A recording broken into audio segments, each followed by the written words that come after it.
Welcome to the Reimagine podcast.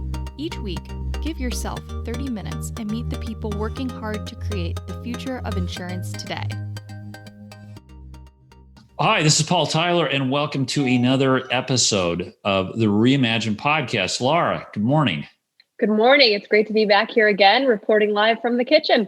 Live from the kitchen in the den. And with us is our good friend and colleague, or I don't know, conspirator in partner doing in crime things in the Retiretech space.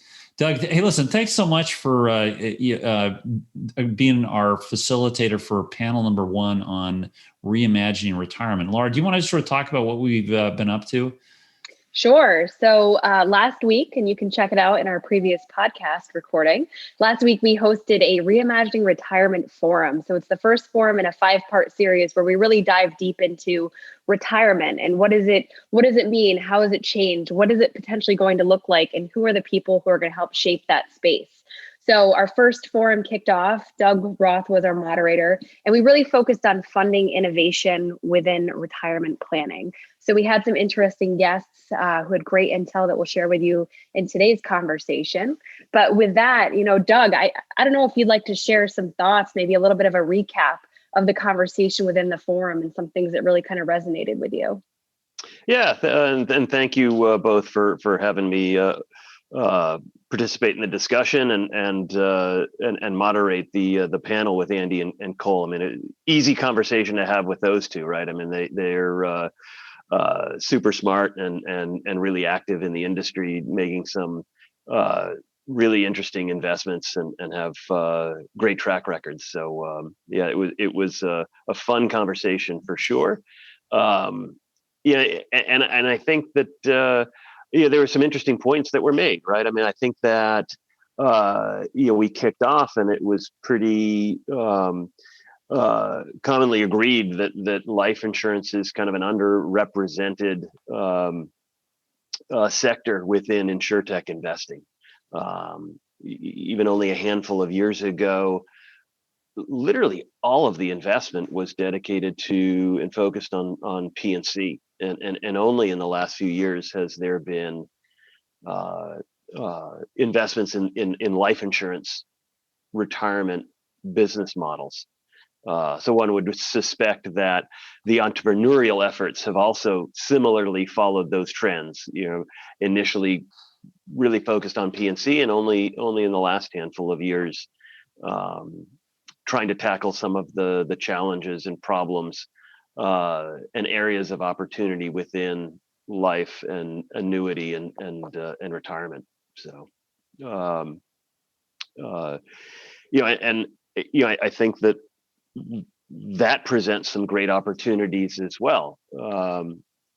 The investors in the space, the entrepreneurs in the space, and the carriers can all look at now several years of successful as well as failed ventures and business models and learn from them. And in many times, second mover advantage trumps first mover advantage, right? You can learn so much from someone who's paved the way, and you don't have to bushwhack and make the market. You can really just reap the benefits of someone that has created that market ahead of you and generated that awareness. And so there's probably lots of lessons to learn from all of the investing that's gone on in the P&C space, and hopefully life insurance carriers can learn from it.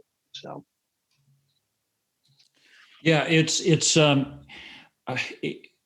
I love your idea, learning from those lessons and the business models that failed. If you kind of went through and said, like, what are the business models that sound good, but you know what? It's when you actually try to do them, it's just they're too complicated to pull off. They're forgetting or not responsive to structures in place. I mean, how do you think about the models we should pursue? Right. Well, and I think that it's obviously life and retirement is so much different than P&C, but the common elements are probably areas to focus on in terms of distribution and underwriting. I think the engagement for an auto insurance carrier is going to be so much different than a life insurance carrier, right? I mean, like the time span between points of contact have traditionally been so much longer in life insurance than, say, an auto or home or gadget insurance or something like that. And I think that they have a lot to learn and a lot of opportunity to try and deliver value between the point of underwriting and the time of a claim. And I think that's probably one of the biggest areas for opportunity and in investment. And then there's breaking it down across kind of the process or the value chain in insurance. But I think that there's also other ways of looking at the market and trying to break down where is there opportunity or where should you focus today versus tomorrow. It's certainly not I didn't coin this phrase, but like the 3 phases of retirement. There's the go years, the slow go years, and the no go years.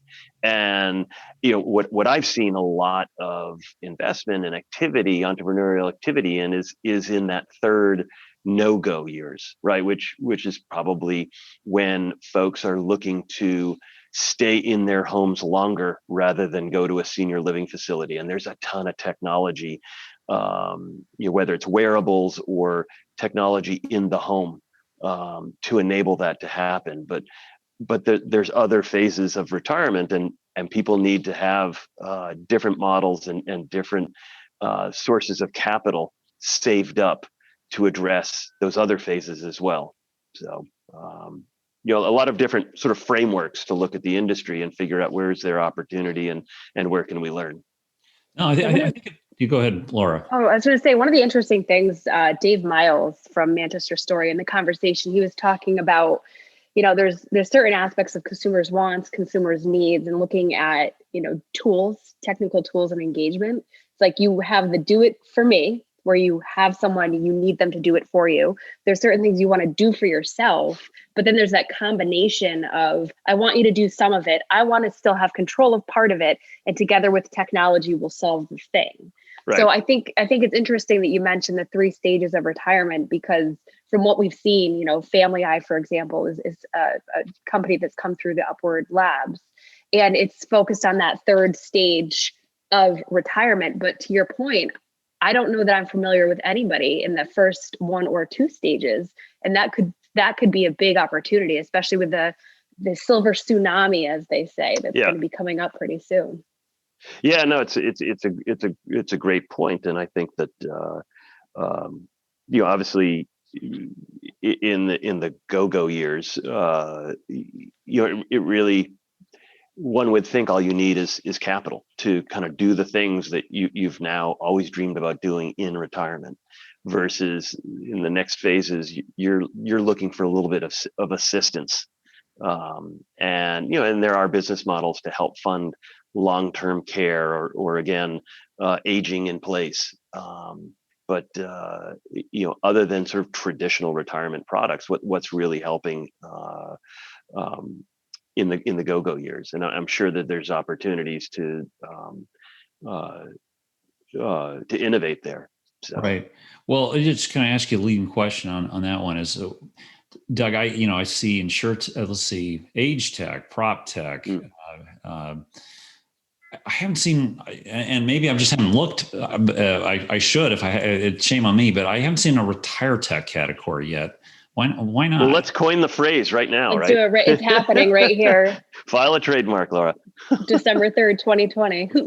Yeah, we had a little bit of a discussion. Andy had his, shared his opinion. Why has it taken this much time?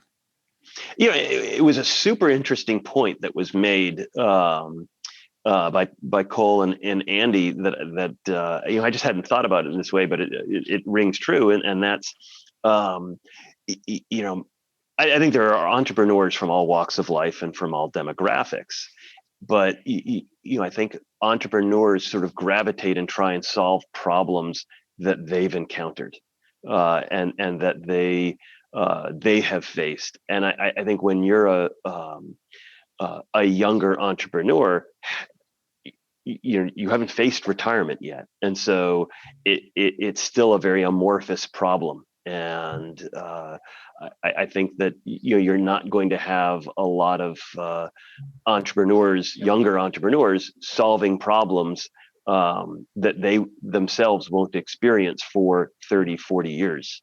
And so I thought that was kind of an interesting point, right? I mean, only the boomer generation who is entering retirement age at this point in time and may have realized they didn't save enough. They didn't put in place the things that they needed to really make retirement more comfortable. It may be kind of too late for them to become an entrepreneur and start a business in that sense. And so I just thought that was an interesting point that Andy and Cole made about who's starting these companies and who's trying to solve these problems, and perhaps because they haven't experienced them, they're not trying to solve them yet. It sounds like an interesting opportunity, right, Paul? So maybe what we need to do is to collect a bunch of boomers who are facing these problems, use it as a study group, right? Kind of learn what needs to be done in those first two segments of retirement, and then put some of the entrepreneurs on it who of any age who may have interest in it. But one of the comments that I wrote down from the conversation was the question around what problems do you fall in love with? And I think it goes back to what you're saying is, how can someone fall in love with a problem they have nothing to do with or have not yet experienced? And I think it's interesting. I don't have the statistics, but I'm sure if we were to look at them, it might show that a higher percentage of the entrepreneurs within this space, or space not yet defined, likely are not within that demographic. Yeah, I think I think the entry point really will be the one that Farron encountered, which was he had to deal with his parents, right? And he sort of found the problems through his parents and got there. And I think this is where I think Retiretech is a very kind of interesting term. And we've put our program together. We've taken a very broad definition. It could be, as you say, age in place, because that actually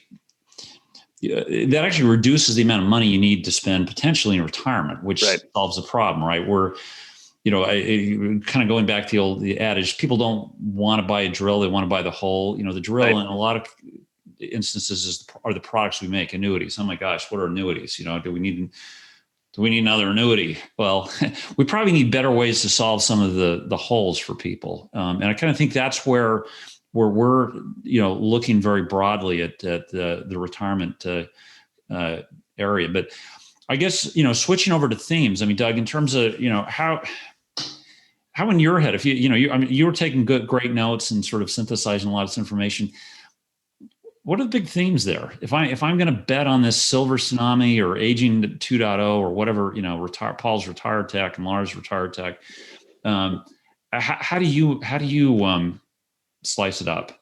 Yeah, I mean, I think that one of the important pieces for early stage investors, and for InsurTech, just because you're early, is recognizing there's sort of the market adoption cycle, the S curve, and it's going to be a number of years before your company or your portfolio company is getting to the point of great scale.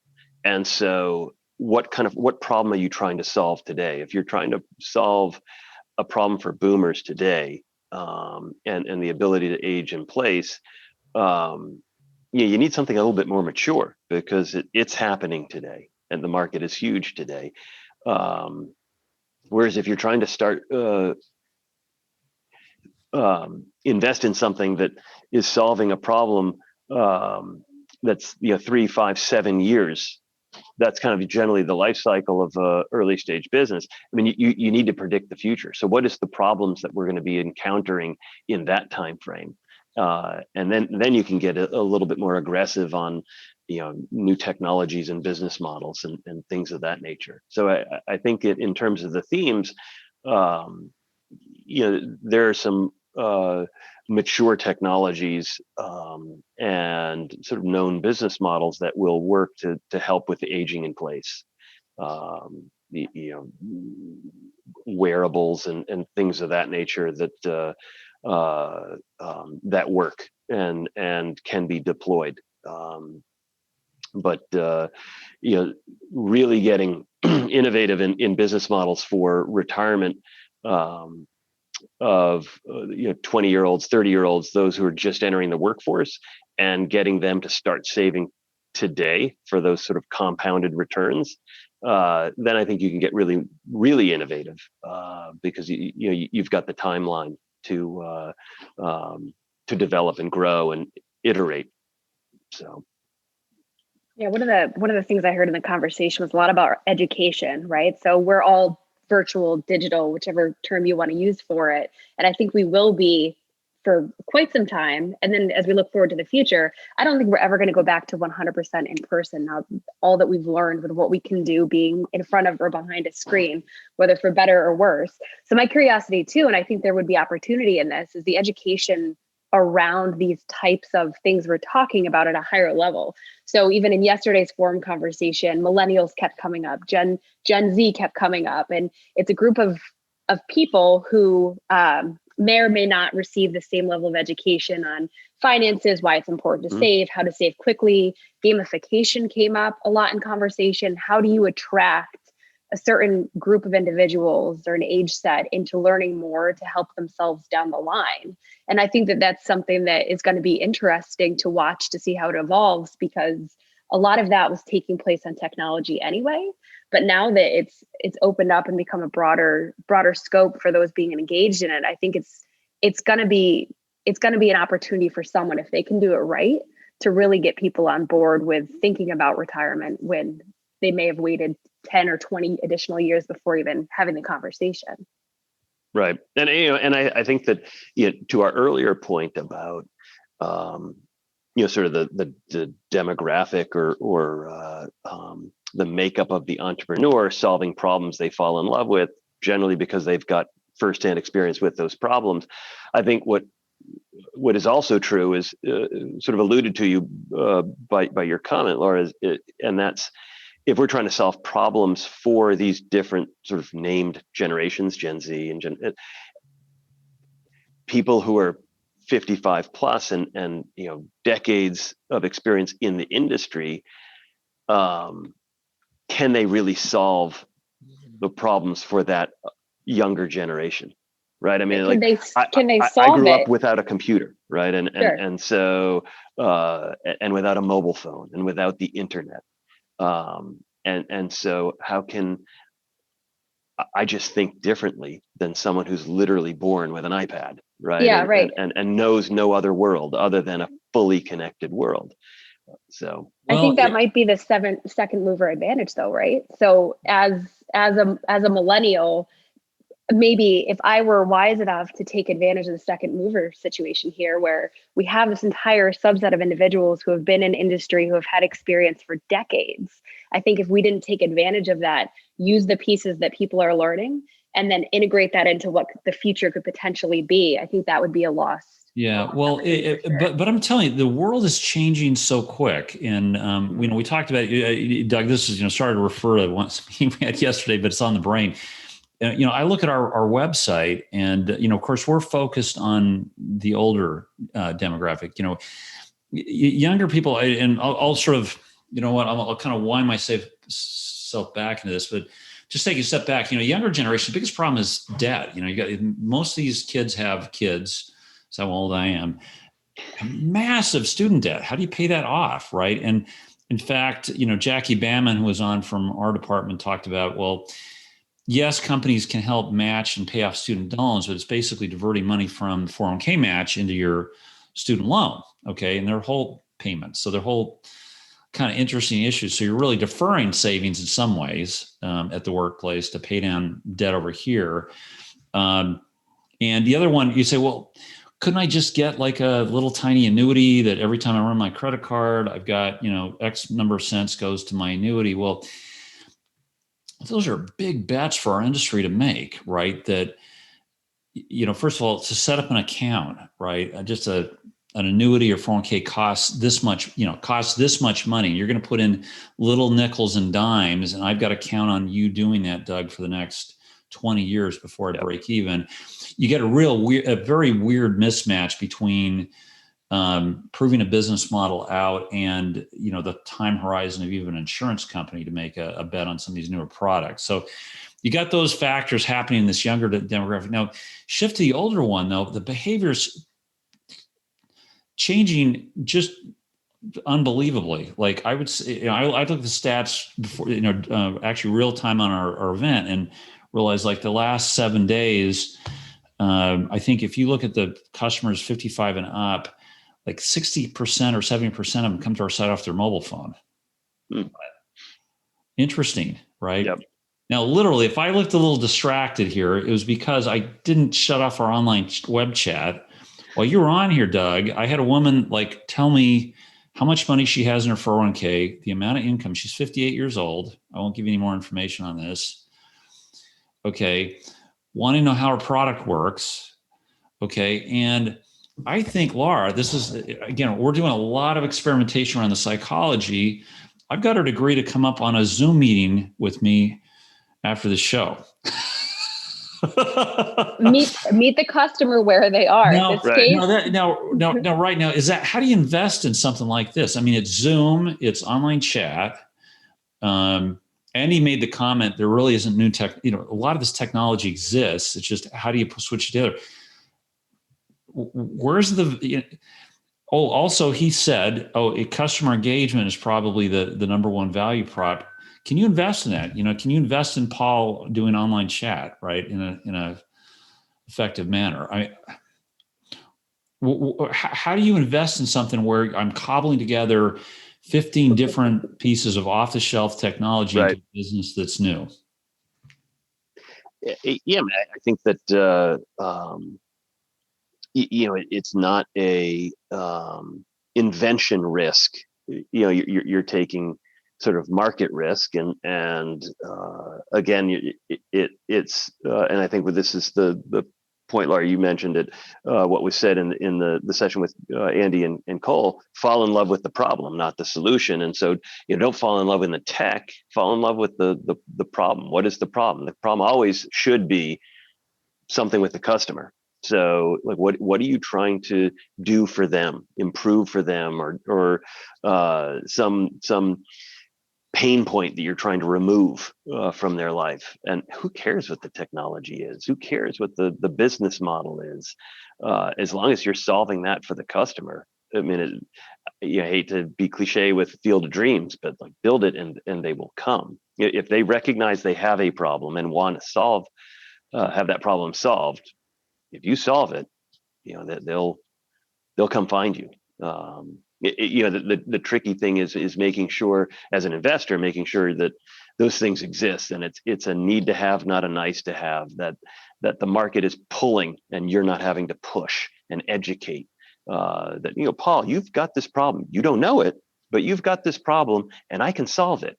That's a hard sell, because I have to convince you, A, that you've got the problem, B, this is a solution, and C, I'm the one that, of all the maybe potential solutions, I'm the one that you should buy it from. That's a hard sell. So, your point with the 58-year-old with 401k and looking to do some things. I mean, whatever her issue is, if she feels like she doesn't have enough saved, and she now kind of behind because the earning potential is diminished. If you can somehow solve that problem, that's a